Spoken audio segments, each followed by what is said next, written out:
Good evening and welcome to the City of Pasco Council meeting. The council thanks you for being part of our city government. At meetings, the City of Pasco takes formal actions on items, holds public hearings, and conducts other business of the city. Given the recent dramatic rise in COVID case rates within the community and due to the size of the council chambers and number of attendees, masks will be required for all attending the meeting in person, vaccinated or not. Agenda packets are available on the City of Pasco's website at www.pasco-wa.gov/agenda. Please note that the City Council meetings may be accessed through GoToWebinar. This meeting is also being televised live on Pasco TV, channel 191, on Spectrum Cable in Pasco and Richland, and is streamed on the city's Facebook page, website, and YouTube channel. This and previous council meeting video is available on the city's website. And lastly, the public may submit their comments and or questions by contacting the city manager or city clerk or using the feedback form on the city's website. And with housekeeping issues out of the way, we can have a roll call, please. Councilmember Alvarado. He's excused tonight. Okay. Thank you. Maloney. Present. Milne. Here. Roach. Present. Serrano. Present. Mayor Pro Tem Barajas. Present. And Mayor Martinez. Present. Thank you for attending tonight and appreciate the council making accommodations or, and thinking about the safety of the public and yourselves and attending remotely from your computers. I know everybody wants to be here and be live because it sure felt good for a while. We're hoping we can get back to there someday, but again, I thank you guys for considering this. Would we all rise for the flag salute, please?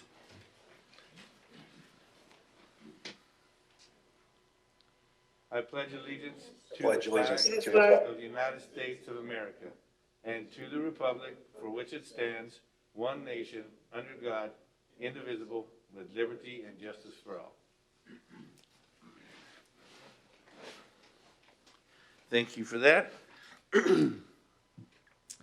Next, we're going to go to the consent agenda. All items listed under the consent agenda are considered to be routine by the City Council and will be enacted by a roll call vote as one motion.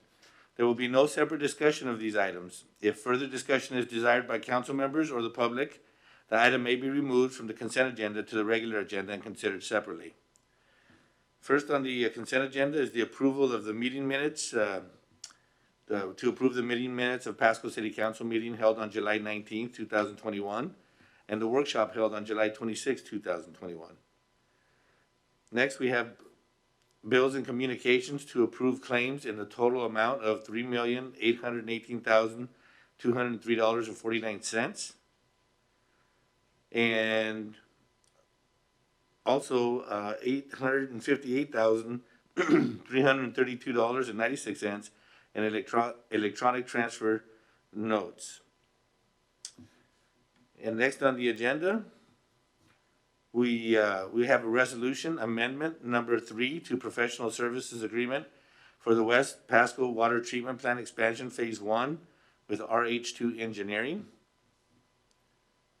And that is to approve resolution number 4081 authorizing execution excuse me, of amendment number 3 for the professional services agreement with RH2 Engineering Inc. for the West Pasco Water Treatment Plant improvements. Item D is a resolution bid rejection, Burns Road Pathway Phase 1, Broadmoor to Boulevard, Road 100 to Road 90 project. And that's to approve resolution number 4082, rejecting all bids for bid number 20012 for the Burns Road Pathway Phase 1 project. And that's all for the consent agenda. If there's nobody that has any issues with what's on the consent agenda, I would entertain a motion by Mayor Pro Tem. Hey, this is Councilman Serrano. I'm not necessarily asking that we remove item D as in Delta. Can we just, again, I recognize this was discussed last week while I was out, but can we get some type of brief update on that from the Public Works Director or someone in city staff? I've had a handful of folks reach out to me, and while Mr. Worley has been extremely helpful in answering questions via email, I think it'd be nice to just, again, summarize where we are and what this action means. to help folks understand. Again, I'm not asking that it be removed from the consent agenda, but some type of update would be extremely helpful. Is Director Steve Worley on the line? Yes, I am, Mr. Mayor. Can you hear me? Yes, we can hear you. And just so I make sure, this is for the Burns Road Pathway project, is that right? That is correct. Yeah, I think, Councilmember Serrano, you may have seen the email I sent out earlier this evening, to a citizen who had asked the question on where we were at with this project. And, as council is aware, we put the project out to bid, and we had 2 bids come in, and the bids were quite a bit higher than what we had estimated and anticipated. And so rather than using funding that is available for the other phases of this project, we thought it would be best to go ahead and cancel the bids, save that money, use it for phases 1 and 2 of the project, package phase 1 and 2 together, and get some economies of scale by combining those 2 projects, and rebid the project towards the end of this year and get it ready to be built as early next year as we possibly can. And our goal is to obviously get this thing built, get the pathway built as quickly as we can, understanding that there are school kids out there that are looking for safe access to the schools, and we want to be able to provide that for them as quickly as we can. But we just saw this as not the best time to accept these bids because of the busyness of the industry right now and the cost of materials. And we think that that's going to have a better bid climate later this year or the beginning of next year. So does that help address some of the concerns that have been expressed? Yeah, that does. I appreciate both your response via email as well as this conversation now. Again, I know it's something that council discussed at length last week, and it's unfortunate that that's where we are in the bidding climate, but such is life. Again, I appreciate your efforts there. All right. Thank you, Councilmember Serrano. Mayor Pro Tem? Thank you, Mayor. Absolutely. I move to approve the consent agenda as read. So there's a motion to approve the consent agenda. Do I hear a second? I'll second that. Seconded by Councilmember Milne. May we have a roll call for that, please? Councilmember Serrano, Yes. Maloney, Yes. Milne, Yes. Roach, Yes. Barajas, Yes. and Martinez. Yes, passed unanimously. Thank you. Next, we go to proclamations and acknowledgements.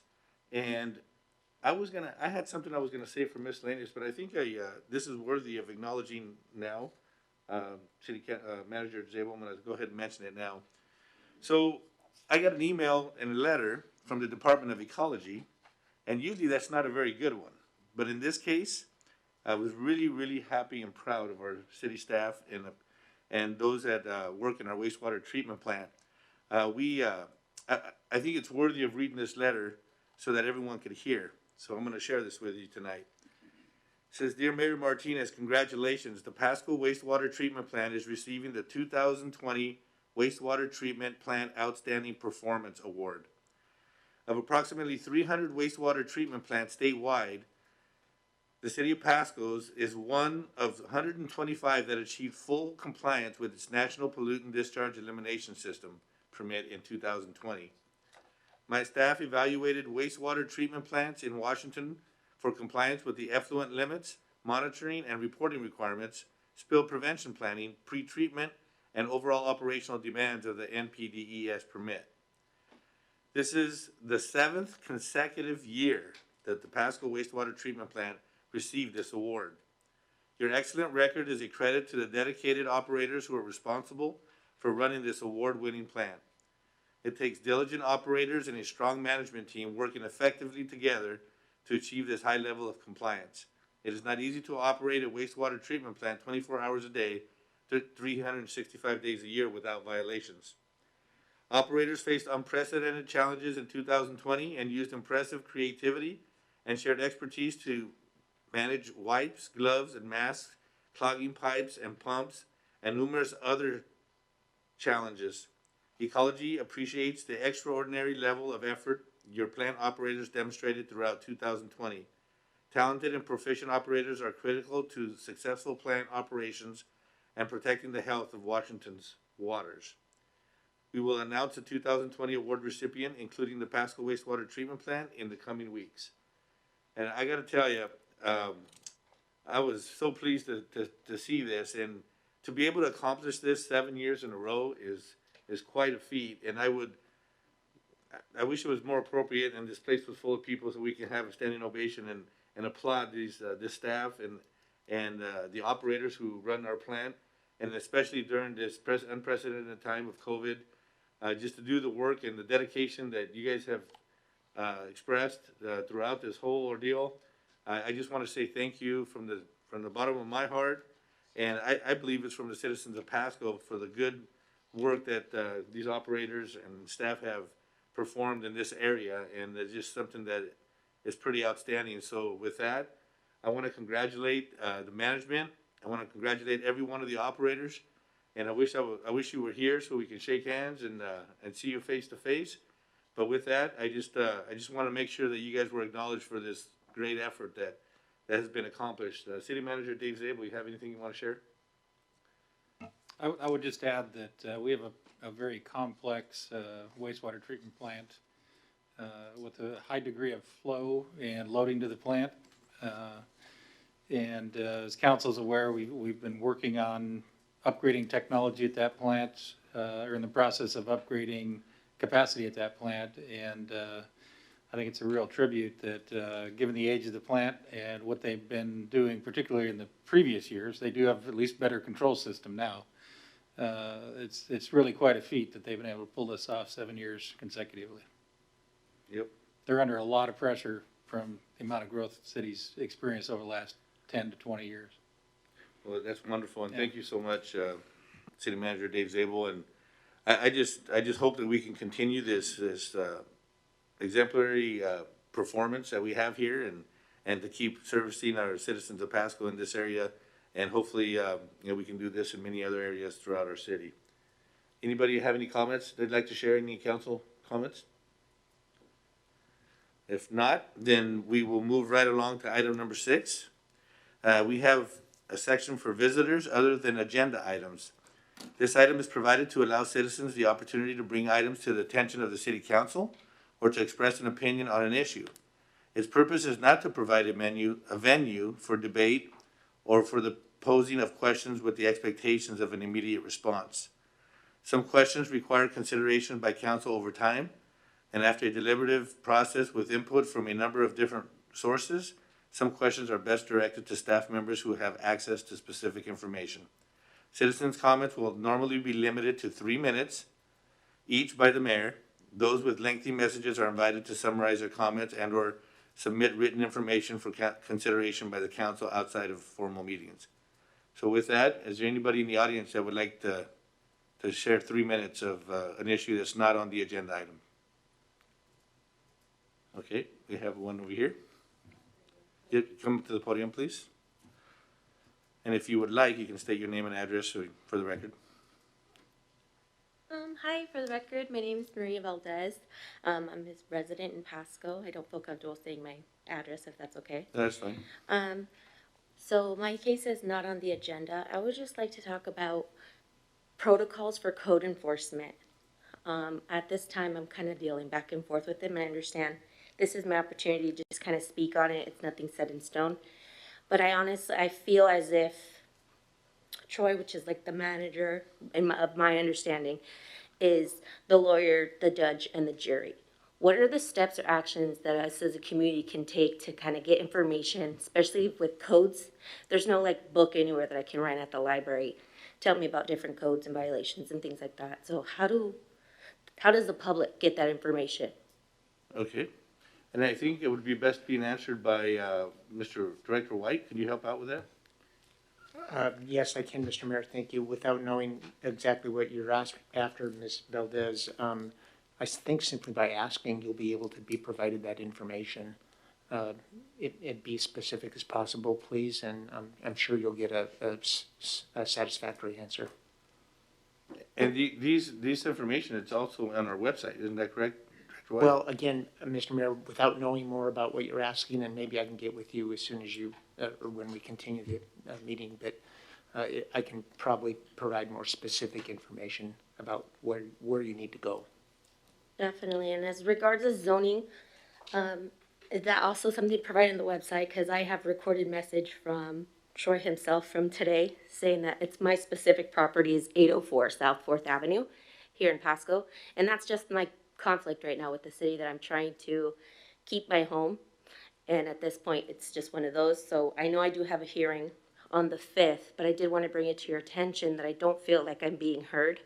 I don't know if it's because, you know, I don't have so much knowledge or background in the steps that it takes, but I do appreciate you, Rick White, saying that we could step aside. I did have to hire a legal team just because it kept getting pushed aside and pushed aside. So I just wanted to bring that out to light to let you guys know what's going on and the difficulty in doing that. All right. But as Rick said, he's going to give me the opportunity to speak with him after. As far as this is my first time of knowing this council meeting. So does this happen like all the time? Like, what is this about? No, so we give an opportunity for the public to present an issue like this on the regular work meetings, which is every 2 weeks, Okay. or the second week of the month. So that's, we limit it to 3 minutes, and so we appreciate you coming in and sharing your situation. But yes, with Director Rick White, and if not, City Manager Dave Zabel, they should be able to attend you and help you out with what you need. Thank you, guys. All right, thank you. All right, anybody else in the audience who would like a 3-minute opportunity? And then we do have somebody that signed up for remotely, but we'll see after you're done, sir. My name's Tyson Feldman, and I have my address is in Kennewick, 5608 West 26th Avenue. I also have businesses and rentals in Pasco. I'm kind of here, kind of a similar situation as Maria there, is having a lot of issues with code enforcement in the past. And I saw her, the code enforcement board meeting where she attended, and I think the city officials were way out of line. They're basically saying that she can't use her home as a home anymore because it's in an I-1 district. But the code is really clear that in an I-1 district, all permitted uses of C1 and C3 are allowed, and C1 allows dwelling units that were previously built as dwelling units before the zoning change. And I brought this up to Troy Hendren, and he basically just ignored it. He sent me an email saying, thanks for your concern. And I have numerous other examples of city code enforcement officials not following the code, not following proper procedures, etc. And I would like to make a formal complaint. I would like to know the best method to do that. Okay, thank you, sir, for bringing it to our attention. I'm gonna, City Manager Dave Zabel, could you have any suggestions for the gentleman here tonight? Yes, I'll be happy to talk to the gentleman Okay. once we get moving along with the agenda again. Okay. All right, thank you. All right, thank you very much. All right, and we have, anybody else from the audience? And we have somebody who has signed up remotely. Is Leo Perales on the line tonight? I am. Well, good evening, Mr. Perales. Good evening. And thank you to the council. Can I go ahead and start talking? Yes, sir. Is that the green light? Yeah, you got the green light. You got 3 minutes. Go ahead, sir. Perfect. Appreciate it. First, again, I just want to say thank you to the mayor and the rest of the council for hearing me tonight. Got a few things I want to address. One of them is the new connection on Wrigley and Convention. Right where you are turning on Wrigley onto Convention heading south, there's that new concrete curb. That radius is really tight. Nearly popped my tire on it the other day. And I've heard a lot of other complaints. I think the city should probably hire ACOR or somebody to kind of saw cut that back a little bit. I think you're going to have a lot of complaints about that. So I just wanted to bring that to the attention to you guys. But I'll get to the meat of what I wanted to address the council. There is a local income tax situation going on across the state. And just to give a little bit of a background, this proposal that I sent to the city clerk. So if you guys haven't seen it, I would talk to her or him. But there was a recent appeals court decision overturning state law a couple weeks ago.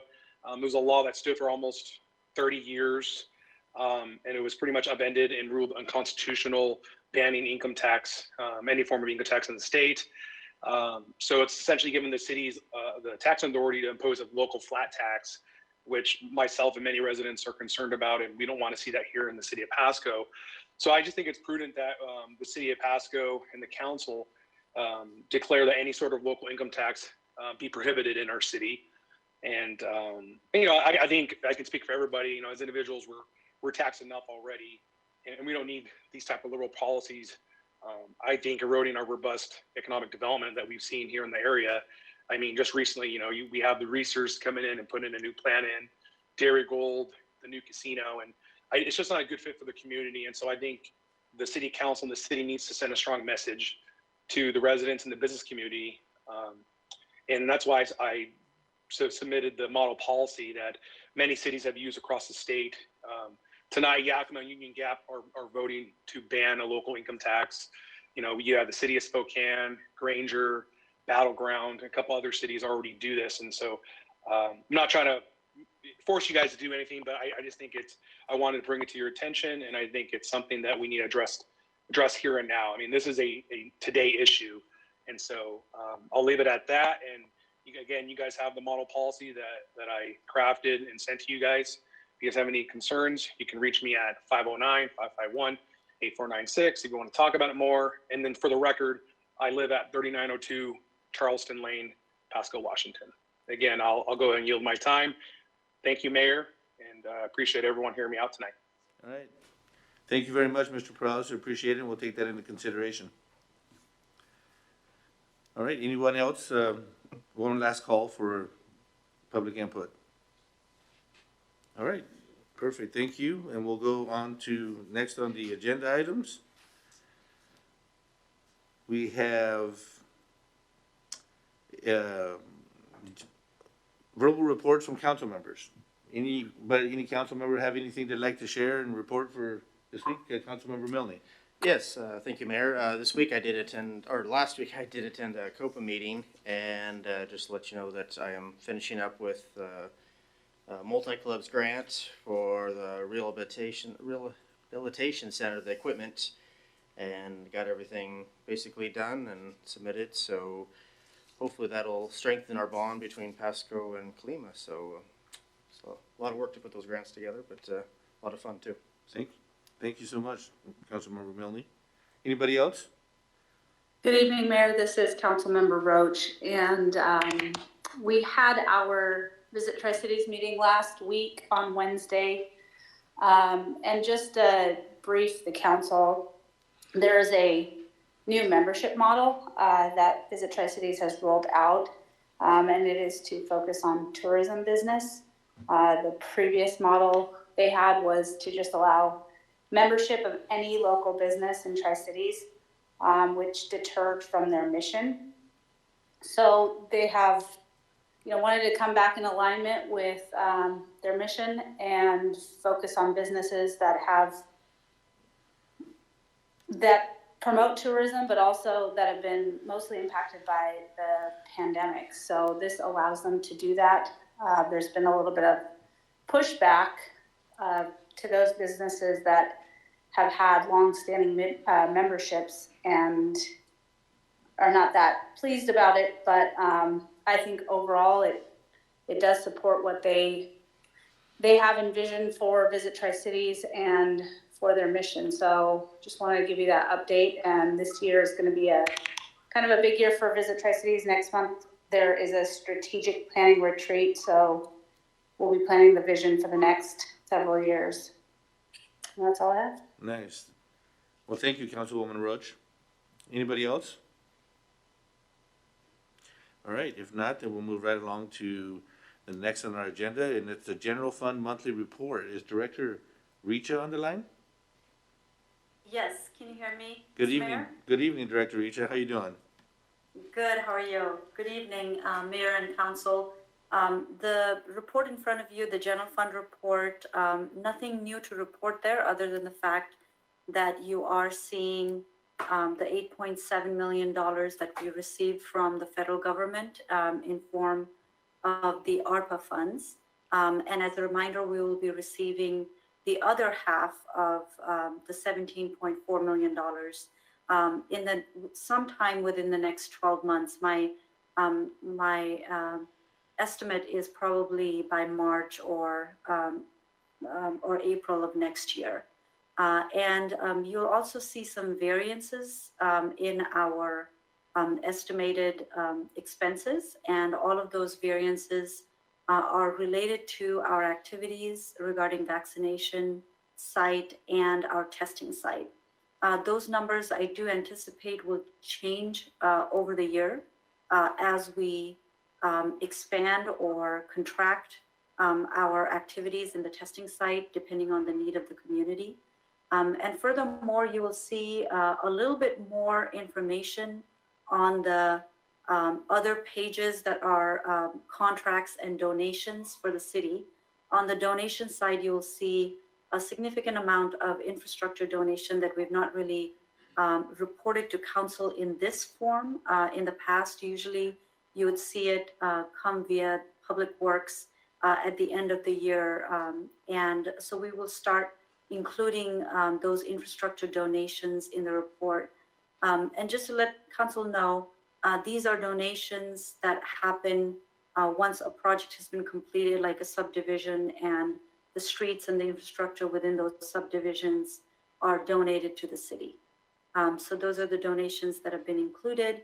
And another additional piece of information that council will also see in this month's report is a list of items that the staff and council have discussed in the past of ARPA funds and its usages, and things that are ongoing at this time. As we take actions on more items, we will add that to the list, and you will also see those items very likely, depending on the type of the action item, you very likely will make make a formal resolution or sign a contract, things like that. That is all I have, and I'm here for questions if you have any. Thank you, Director Richa.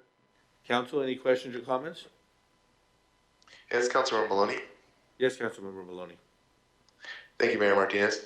Director Signal, a question on the ARPA funding list, and thank you so much for putting that together. I think that really helps us keep abreast of how the money's getting spent and where we're allocating it.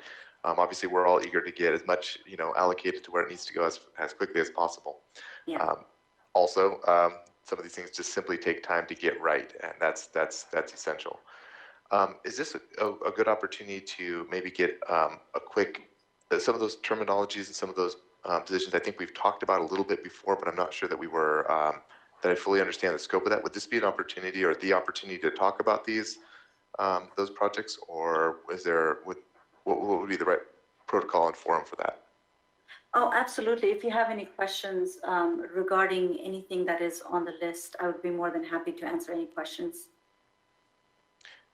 I would certainly appreciate, and I'm sure the community would appreciate, at least a brief summary of some of the items that we maybe haven't talked about as passing in specific resolutions.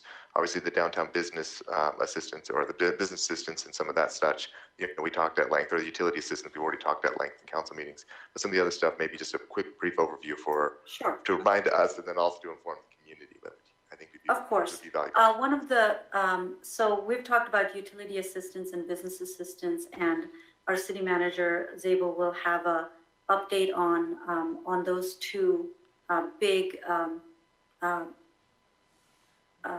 grant programs at the end of this meeting. Some of the other items on the list are with Visit Tri-Cities. It's the TBEX program. I'm going to look at our deputy city manager to explain the program a little bit, but I will say that there's a large component of ARPA funding that allows for usage of tourism and hospitality related industries, and this contract is something that will help our hospitality industry within the Tri-Cities. So this is a program that all of our partners have also contributed to and is run by Visit Tri-Cities. We also have a small business assistance. Essentially, we would be having a designated position or two that would be available to help our small businesses within City of Pasco. Again, another partnership with, I believe, TriDec, I could be wrong, or WSU. We're partnering with local agencies and agencies throughout the state to ensure that we give assistance to our small businesses and have designated staff to do so. Community resource specialist is a little bit closer to home, as in that it would be a position that would be internal to the City of Pasco. But this position would be something that our residents and our businesses can utilize, and it would be a person who will be well versed in different resources that are available to our residents and businesses, either at the federal, state, local level. They would also be helping anybody who walks through the door to help navigate our services and help them with any issues that they might have. So this would be essentially a jack of all trades to help anyone who walks through or contacts the city over whatever issues they're going through. We have also talked quite a bit about downtown master planning, and this is essentially to help the planning of our downtown Pasco area. And this would be purely for planning purposes only. However, this is in a qualified census tract. It is to help the hospitality and restaurant industry where a lot of these businesses reside in. So that is purely just coming up with a master plan on how to best develop that area of the city.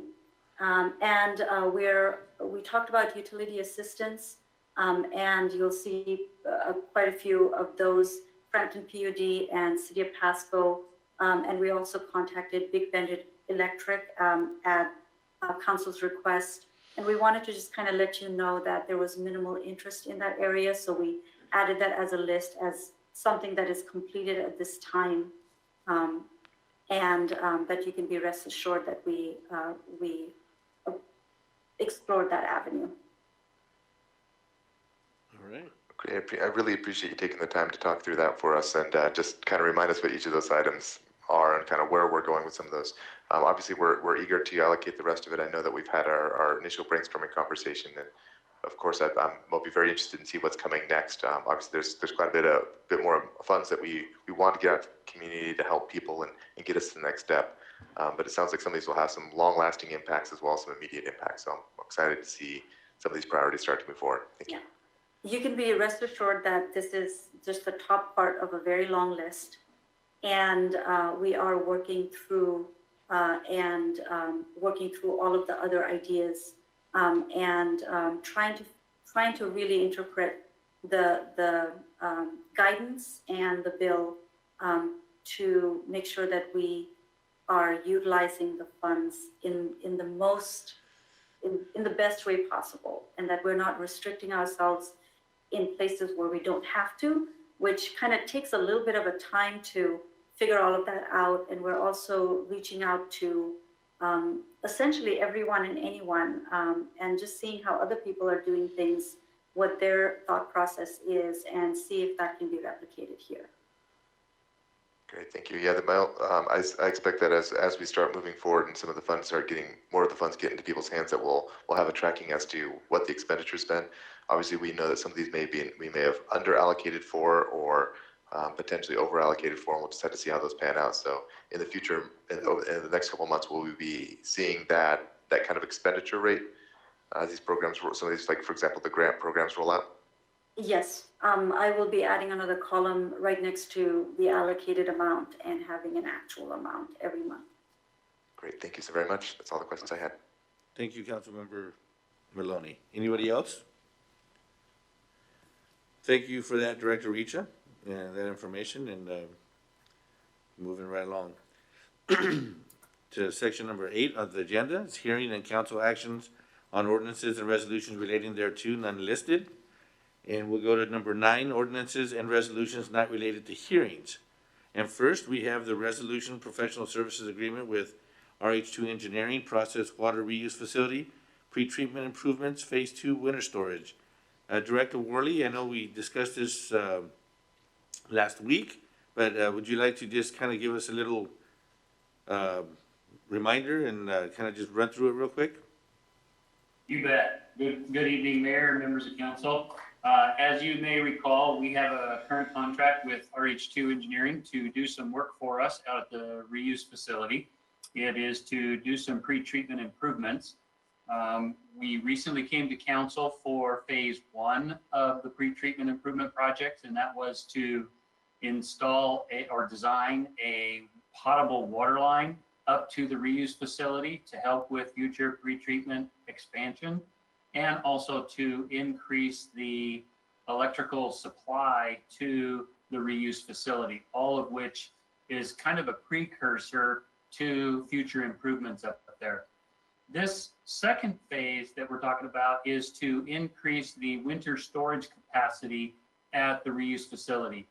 The project and the processors recently went through a value planning process with a nonprofit group. And one of the things that came out of that planning process was if there was more winter storage available for the processors, they would hire more people and process more vegetables during the winter months. And so we thought it would be a good idea to pursue that with the processors'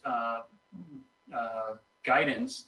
But then there's also another reason for doing this work, and that is the new Dairy Gold dairy plant that's coming in, and they are needing some additional winter storage as well. So we are combining both of these efforts into this scope of work with RH2, and we will be getting into an agreement with Dairy Gold to help participate in the cost of the design of their portion of this.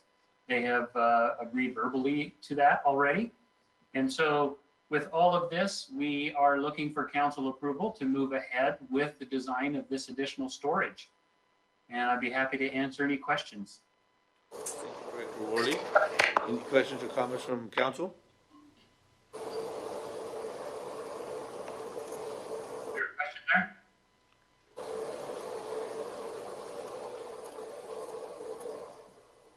Maybe not. What's that? I didn't hear anything, so I didn't know if somebody asked a question. No, nobody has responded. I thought there was somebody trying to get in, but if there's no questions or comments, then would you like to entertain a motion? Absolutely, Mayor, and just want to let you know that you're kind of getting cut off, or maybe it's me. Motion for 9A, I move to approve resolution number 4083, authorizing the city manager to execute the professional services agreement with RH2 Engineering for the process water reuse facility pre-treatment improvements phase 2 winter storage project. Thank you, Mayor Pro Tem. Do I hear a second? I'll second that. Seconded by Councilmember Milne. So there's been a motion and second to move to approve resolution number 4083. All those in favor signify by saying aye. Aye. Aye. Aye. Opposed, same sign. Passes unanimously. Thank you. Next, we'll go to item B, and that's resolution setting a public hearing date for Big Apple Travel Stop Street Vacation portion of Rainier Avenue. Director Rick White, would you like to? Thank you, Mr. Mayor and Council. And this item involves a street vacation for a portion of Rainier Avenue that's located just to the west of the US 395 and Karchner interchange area. With little exception, all the property in this area is zoned light industrial. The resolution sets a date for considering the vacation request through a public hearing to the September 7th council regular meeting. And the petitioner for the vacation has indicated that their intent is to construct a rather large truck and travel stop facility at this location. Okay, thank you, Director White. Any questions or comments from Mr. White? If not, then Mayor Pro Tem, would you like to entertain the motion? Absolutely, Mayor. I move to approve resolution number 4084, setting 7 p.m. September 7, 2021, as the time and date for a public hearing to consider the vacation of a portion of Rainier Avenue. Okay, so there's been a motion. Do I hear a second? I'll second that. Seconded by Councilmember Milne. And that is to move to approve resolution 4084, setting 7 p.m., September 7th, 2021, as a time and date for a public hearing to consider the vacation of a portion of Rainier Avenue. All those in favor signify by saying aye. Aye. Aye. Opposed, same sign. It passes unanimously. Thank you. Next, we go to unfinished business, and we have the Danilyuk Short Plat Sewer Service Requirement Appeal continued from July 19th, 2021 council meeting. Mr. White, do you have any extra information on this? Just a little, yeah, I do, Mr. Mayor. Thank you, and council. Obviously, council has seen this item before. Staff has been working very hard to try to come up with a way to provide sewer service in a much more direct route than going out Road 96 in either north or south. We believe that with some creative thinking, we can extend sewer from Road 100. As you can see from the overhead, it's located adjacent to the city's Fire Station 85 property to a point where it is effective for the appellants to connect to the sewer, providing we can obtain an easement from the property owner that's located between the city fire station site in blue and the site outlined in red. So we asked council to continue this hearing so we can work on that, and hopefully we can get to a resolution on this appeal issue. Mr. White? Mayor Pro Tem? Absolutely. I move to continue the appeal hearing until August 16, 2021, regular council meeting. So there's been a motion to continue the appeal hearing. Do I hear a second? I'll second that as well. Second by Councilmember Milne. So all those in favor to continue the appeal hearing until August 16, 2021 regular council meeting signify by saying aye. Aye. Aye. Aye. Opposed, same sign. Passes unanimously. Thank you. Okay, so we have any new business? Nothing listed? Miscellaneous discussion. City Manager Dave Zabel, would you like to entertain us for some? Thank you, Mayor, and good evening again, Mayor and Council. So, as you can see, we are back in masks, and we're back in masks because COVID case rate numbers have really skyrocketed up. And I know there's a lot of talk, and we kicked this around quite a bit last week. I had a lot of consultation with the Health District, as well as Chief Gear and other key staff. You know, certainly a good chunk of the population and a good chunk of the workforce are vaccinated, which I think does impact the severity of COVID if you wind up contracting COVID. And one of the things as an agency that provides essential services, and one that's right now being hit pretty hard with absences of folks that have COVID in police and fire, finance, parks and recreation crews. We have essential services to provide. So while the severity may not be as bad, we're still talking about 10 to 14 days out of work, off the job, which can create a real hardship in trying to continue these essential services and really impact those employees that are able to maintain their health and not get it. We, matter of fact, are in the process of looking at a shift change over at the police department right now, partly to deal with burnout because it's kind of counterintuitive. We're going to go from 10-hour and 45-minute shifts to 12-hour shifts, and it's because we're having people doing double shifts to try to make up for people that are out. So 12-hour shift doesn't take as many people, and it's more fit to what staff we have available right now. So we're in a bit of a tough situation, so all of us are being careful. As Mayor, as you read earlier this evening, whether you're vaccinated or not, we're trying to wear masks in City Hall and our public places, and certainly public meetings and larger meetings that we have. We're trying to take more advantage of virtual opportunities. We've certainly built that capacity up over the last year and a half, and is a good opportunity for us to use it to protect each other. So I wanted to make council aware of that. From a case standpoint, our numbers, I think today I saw over the weekend, we spiked, we're right about 470 cases per 100,000, and it was just 5 weeks ago we were right around 115. So we've just really gone up very quickly. Remember, wasn't that long ago we were all striving towards that goal of 200 cases a day, so we could open things up in the city. Governor has not taken any actions to close things down further, but we're certainly getting recommendations out of CDC and other places, our own Department of Health and the State Department of Health regarding the masking, and we're trying to follow that protocol. I will want to have the chief talk a little bit about some of the numbers we're seeing out at CBC and what he's seeing in the community, and the chief is our COVID, I guess, resident expert. He's built up a lot of capacity and a lot of expertise in this particular pandemic over the last year and a half. And I think council and the public could benefit from some of what he's seeing and can foresee down the road. And I would ask the chief to step in for a few minutes. Thank you, Mr. Zabel. So, as Mr. Zabel indicated, the case rate has grown considerably, and basically the thing to remember with the Delta variant is it's very similar in its infection rate to chickenpox, which has an infection rate of about somewhere between 5 and 10 people for every one that gets infected. So we're probably a good 6 to 8 weeks before we see a downturn on this. The CBC site is running 500 to 600 tests a day with about a 25% positivity rate.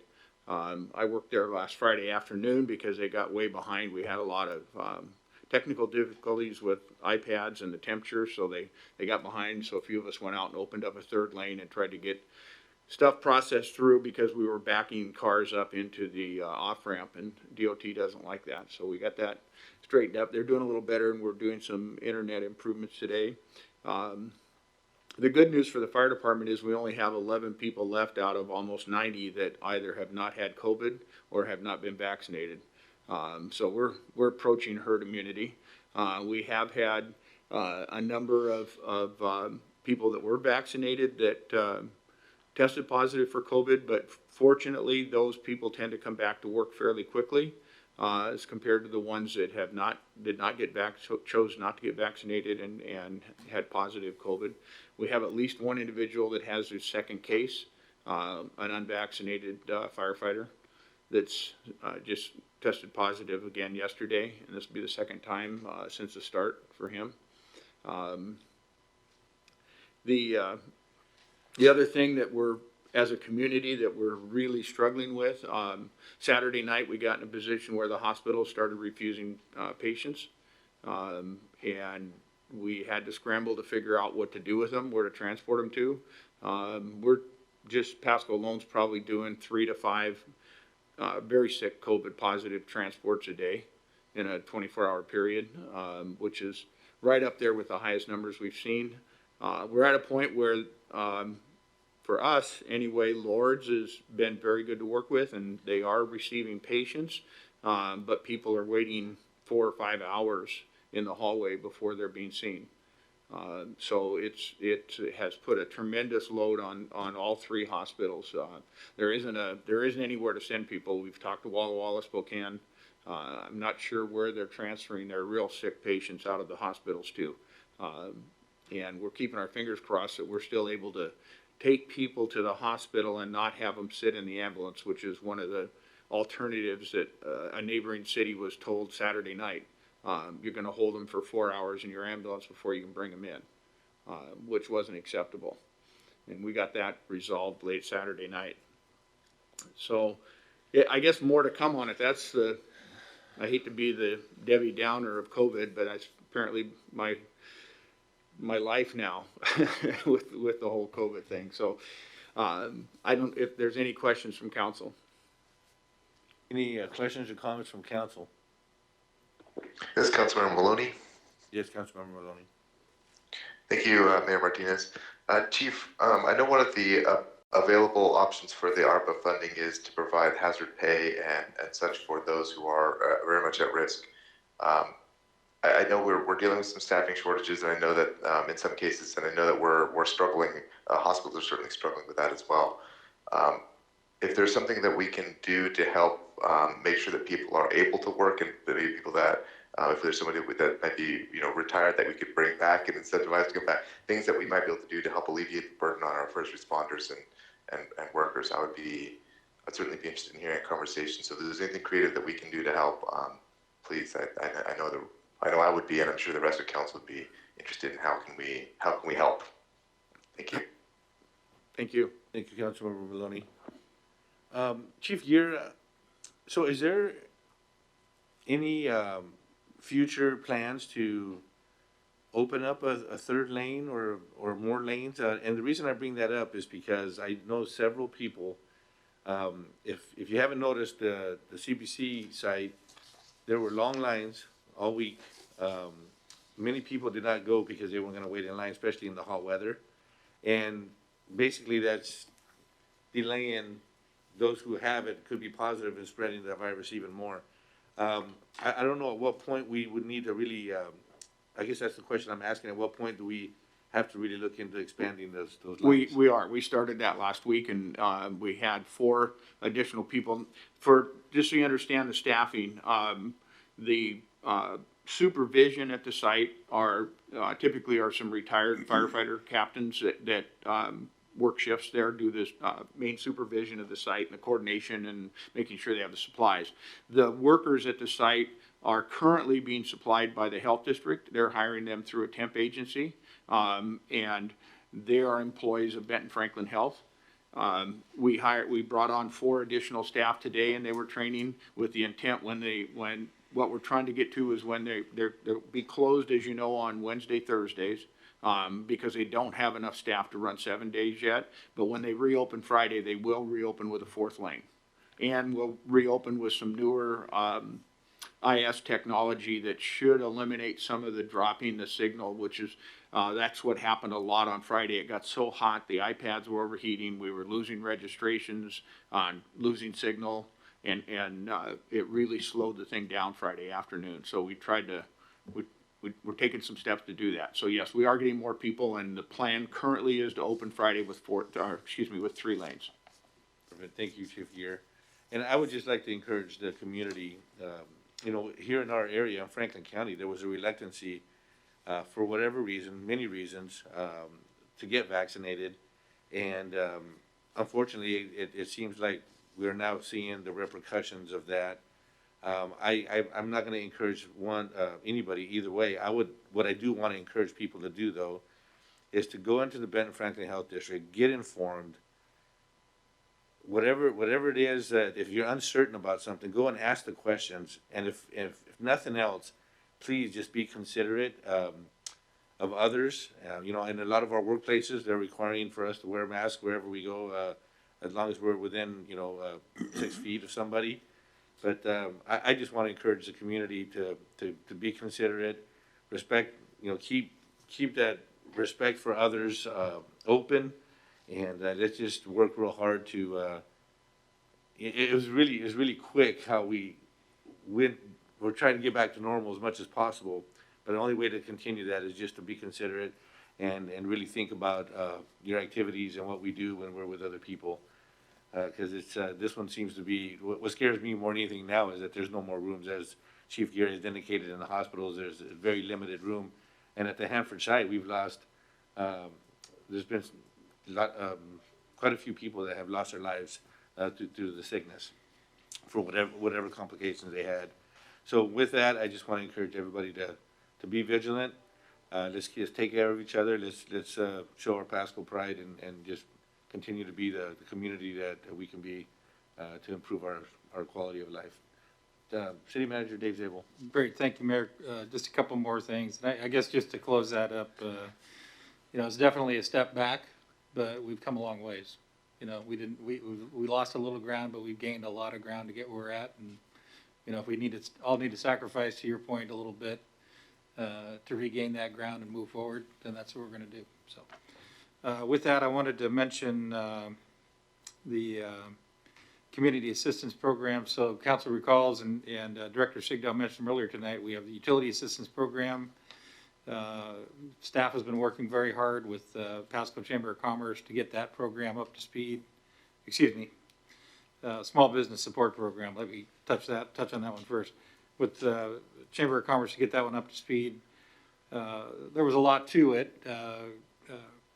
Councilmember Maloney alluded to that a little bit earlier. We're standing up programs that are brand new, and we have guidance that came down on that particular one as late as July 19th.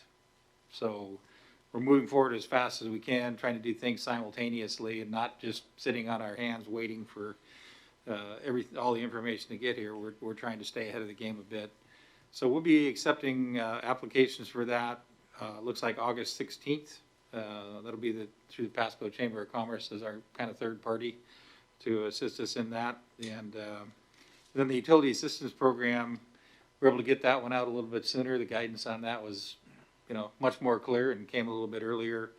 So the City of Pasco utility customers, we have about 165 in the queue right now.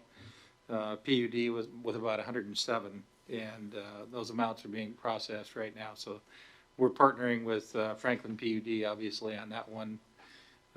Also in some conversation with BDI, as well as a private hauler, but still an essential service to the community. So that may be coming back to you shortly, a BDI supplemental amount. So I don't know if there's any questions council might have on those two programs.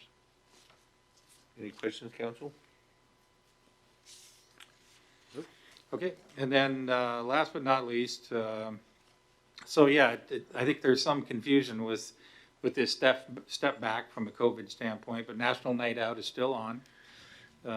Difference is we're going to be wearing some protective equipment, our masks, and probably being a little bit more thoughtful on social distancing and so forth than we might have been a few weeks ago.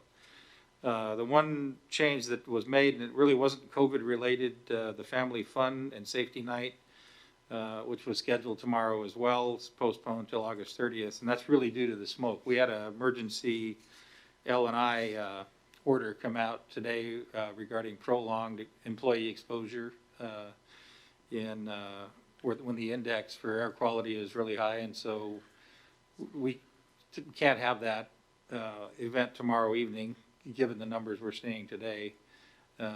Could be unhealthy for the public as well as the city employees involved with staffing that event. So we're moving that out, like I say, to August 30th. That's all I had for this evening. Thank you, City Manager Dave. Well, yes, the air quality was at 181 today when I looked it up, and that's very unhealthy, and it requires for young people and elderly to very, very much limit your time outside if possible, and those with any underlying health issues such as asthma and things of that nature. So yes, unfortunately, we're getting repercussions from all the forest fires that are happening, and little shout out to all the firefighters who are out there trying to fight it. Hopefully they stay safe, and we can get rid of this sooner than later. Hopefully the weather will cooperate. Okay, so with that, do we have a need for an executive session tonight? Not this evening, Mayor. All right. Mayor Martinez? Yes, sir. Mr. Sorry, Malone? could I make a comment during the miscellaneous discussion before we move on? I'm sorry, say that again, Councilmember Maloney? Could I make a comment during the miscellaneous discussion before we move on? Well, absolutely. Go ahead. Thank you. Mr. Zabel, could you speak at all to some of the emergency orders that went along with the COVID emergency orders that were, for example, where we extended outdoor seating in areas we typically hadn't been, and some of those other accommodations we made for social distancing and other practices? Have those started to expire, or what do some of those look like? And I'm gonna have, the city attorney jump in and remind me if I get too far afield and hear something doesn't sound right, but most of those are in effect as long as the governor's order is in effect or through the end of the year. And, we are gonna have to look at, some as we go forward. Council may recall, the one about, public meetings, and we're utilizing that one right now. We had just started, allowing some of the other boards and commissions to meet, and we were in the process of bringing that to council to amend that emergency order and lift that on those boards. And obviously with the situation the way it is now, probably makes sense to continue those virtual for a little while longer. But we're evaluating, essentially we're going to be evaluating all of those over the next few weeks to make sure they're still relevant to where we're at today. And I think this fifth wave spike that we're seeing is a good reminder how quickly things can change. Thank you, appreciate that. Because I know at least one business that I saw has ended their outdoor seating with their temporary barriers and such.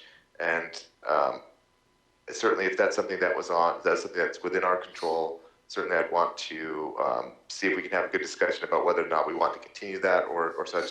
So maybe Mr. Zapel, if that, you can help me understand if that wasn't the case, maybe we can work offline to help that business understand what the city's role is or isn't in that, and if this is more of a state issue or if there's something else we can do. You know, obviously this is a good time to be outside and social distancing with the heat and smoke allowed. Yeah, we're kind of in a tough situation right now with the air quality the way it is and COVID case rate the way it is. And, you know, I think there's actually one, and that's the sign code on signboards for takeout, I think it was food or something like that. So that's one we'll be looking at here in the next week or two. But happy to talk to you offline on the outdoor seating. Appreciate it. Thank you. Yeah. Thank you, Councilmember Maloney. Anybody else? All right, no need for executive session, so it is 8:02. And thank you for coming, everyone. This meeting is now adjourned. Bye-bye.